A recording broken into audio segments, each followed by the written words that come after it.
దేశ ప్రధానమంత్రి నరేంద్ర మోడీ ఈ నెల 5న సంగారెడ్డి జిల్లాకు రానున్నారు. జిల్లా కేంద్రమైన సంగారెడ్డిలో పలు అభివృద్ధి పనులను మోడీ ప్రారంభించనున్నారు. సంగారెడ్డిలో నిర్వహించే బహిరంగ సభలో మోడీ పాల్గొననున్నారు.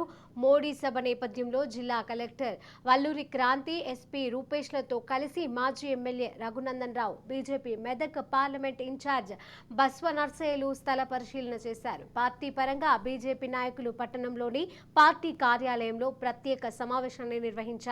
అభివృద్ధి పనులు, సభ ఏర్పాట్లపై అధికారులు సమీక్షించారు. 5వ తేదీన ఉదయం 10:30 మోడీ సభకు హాజరయ్యేలా అధికారులు ఏర్పాట్లు చేస్తున్నారు.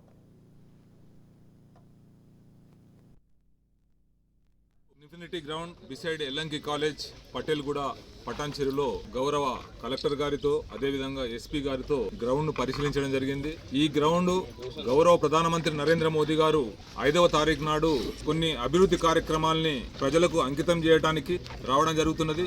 ఆ 5వ తారీఖు నాడు గౌరవ ప్రధానమంత్రి నరేంద్ర మోదీ గారి యొక్క కార్యక్రమాలు ఏంటి అంటే నేషనల్ హైవేకి సంబంధించి కంది, రాంసాన్పల్లి, మిర్యాలగూడ, కోదాడు, మహబూబ్ నగర్, జడ్చర్ల 2114 కోట్ల రూపాయలను ఖర్చు పెట్టి కొన్ని వైడనింగ్ అదేవిధంగా మిగతా అభివృద్ధి కార్యక్రమాలకు నేషనల్ హైవేస్ కి ప్రజలకు అంకితం చేయడానికి రావడం జరుగుతున్నది. 5వ తారీఖు నాడు 10:30 గంటలకు ఇక్కడ ప్రారంభోత్సవ కార్యక్రమం ఉంటుంది.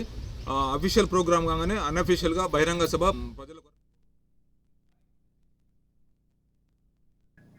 దేశ ప్రధానమంత్రి నరేంద్ర మోడీ ఈ నెల 5న సంగారెడ్డి జిల్లాకు రానున్నారు. జిల్లా కేంద్రమైన సంగారెడ్డిలో పలు అభివృద్ధి పనులను మోడీ ప్రారంభించనున్నారు. సంగారెడ్డిలో నిర్వహించే బహిరంగ సభలో మోడీ పాల్గొననున్నారు. మోడీ సభ నేపథ్యంలో జిల్లా కలెక్టర్ వల్లూరి క్రాంతి, ఎస్పీ రూపేష్లతో కలిసి మాజీ MLA Raghunandan Rao, BJP Medak parliament in charge Baswa నర్సయ్యలు స్థల పరిశీలన చేశారు.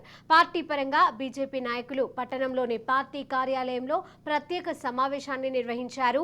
అభివృద్ధి పనులు, సభ ఏర్పాట్లపై అధికారులు సమీక్షించారు. 5వ తేదీన ఉదయం 10:30 మోడీ సభకు హాజరయ్యేలా అధికారులు ఏర్పాట్లు చేస్తున్నారు. ఇక ఇదే అంశానికి సంబంధించి మరిన్ని అప్డేట్స్ మా ప్రతినిధి రాజు అందజేస్తారు. రాజు,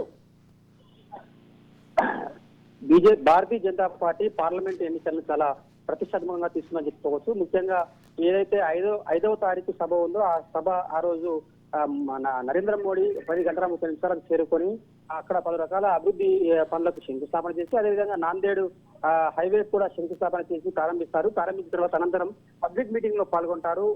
జహీరాబాద్ అటు తర్వాత మెదక్ పార్లమెంట్ 2 స్థానాలు కూడా కైవసం చేసుకోవడానికి భారతీయ జనతా పార్టీ ఇప్పటికే పావులు కలుపుతా ఉంది. గత కొన్ని మాసాలుగా అటు రామాలయం పేరుతోని తర్వాత హిందుత్వం పేరుతోని అనేక కార్యక్రమాలు చేపడుతూ ఇప్పటికే అటు మెదక్ పార్లమెంట్ కావచ్చు, తర్వాత సంగారెడ్డి పార్లమెంట్ నుంచి అనేక కార్యకర్తలు తర్వాత ప్రజల్ని కూడా ట్రైన్లలో అయోధ్య దర్శనానికి పంపిస్తూ ఇప్పటికీ ప్రజల్లో ముందుకు వెళ్తా ఉంది, దూసుకుపోతా ఉంది. ఇప్పటికీ అనేక చోట్ల వాళ్ళు భారతీయ జనతా పార్టీ రథాలు పెట్టి కూడా ప్రచారంలో ముందుకు సాగుతా ఉన్నారు. అదే కోణంలో నరేంద్ర మోడీ ఇచ్చేసి ప్రజలకు పబ్లిక్ మీటింగ్ లో పాల్గొని ఇక్కడ ఉన్నటువంటి తెలంగాణ ముఖ్య నాయకులతో దిశానిర్దేశం చేసి ఎట్టి పరిస్థితుల్లో ఈసారి ఎక్కువ స్థానాలు తెలంగాణ ప్రాంతం నుండి ఎక్కువ స్థానాలు గెలుచుకునేందుకు స్థాయిలో సన్నద్ధంగా ఉండాలని చెప్పి పార్టీకి చెప్పే ప్రయత్నం చేస్తారు. అదేవిధంగా గెలుచుకునేందుకు కూడా పూర్తి స్థాయిలో కృషి చేయాలని చెప్పి కూడా చెప్పే ప్రయత్నం చేస్తారు. అందులోనే ఈ పార్లమెంట్ ఎన్నికల దృష్ట్యా ఈ యొక్క టూర్ ఏదైతే ఉందో అది పార్లమెంట్ సంతరించుకోవాలని కూడా చెప్పుకోవచ్చు. Right, thank you Raju.